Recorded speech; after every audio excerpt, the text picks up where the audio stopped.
నేను మతం మార్చడానికి రాలేదు ఆయన. చాలామంది కంగారు పడిపోతాయి, ఈ రోజుల్లో మతాలు మారిపోతున్నాయి. ఎవడా మతం మార్చుకుంది? మనసులు మారుతున్నాయి, జీవితాలు మారుతున్నాయి, బ్రతుకులు మారుతున్నాయి. ఒకప్పుడు త్రాగి రోడ్డు మీద పడిపోతున్నాడు, ఈ రోజున యేసుప్రభువునంగి చక్కగా మార్పు చెంది కుటుంబాన్ని ప్రేమిస్తున్నాడు, సంఘాన్ని ప్రేమిస్తున్నాడు, సమాజానికి మేలుకరంగా ఉన్నాడు.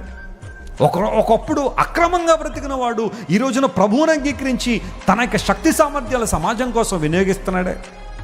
ఏం మారుతుంది అంటే కలుషితమైన వాతావరణం నుంచి విడుదల పొంది పవిత్రత దిశగా సాగిపోతున్నారు. స్తోత్రం చెప్పండి, హల్లెలూయా.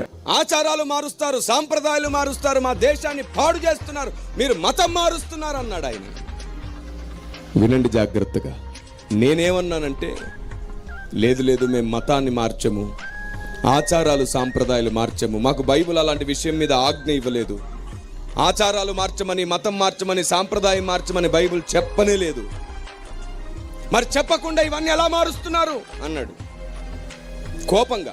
అప్పుడు నేను అన్నాను, ఇప్పటి వరకు ఏ మతం ద్వారా కానీ, ఏ రాజకీయ పార్టీ ద్వారా కానీ, ఏ సేవా సంస్థ ద్వారా కానీ, ఏ పోలీస్ వ్యవస్థ ద్వారా కానీ ఇంతవరకు తాగుబోతులు మారలేదు, నరహంతకులు మారలేదు, శాడిస్టులు మారలేదు, పేకాటగాళ్ళు మారలేదు, మంత్రగాళ్ళు మారలేదు.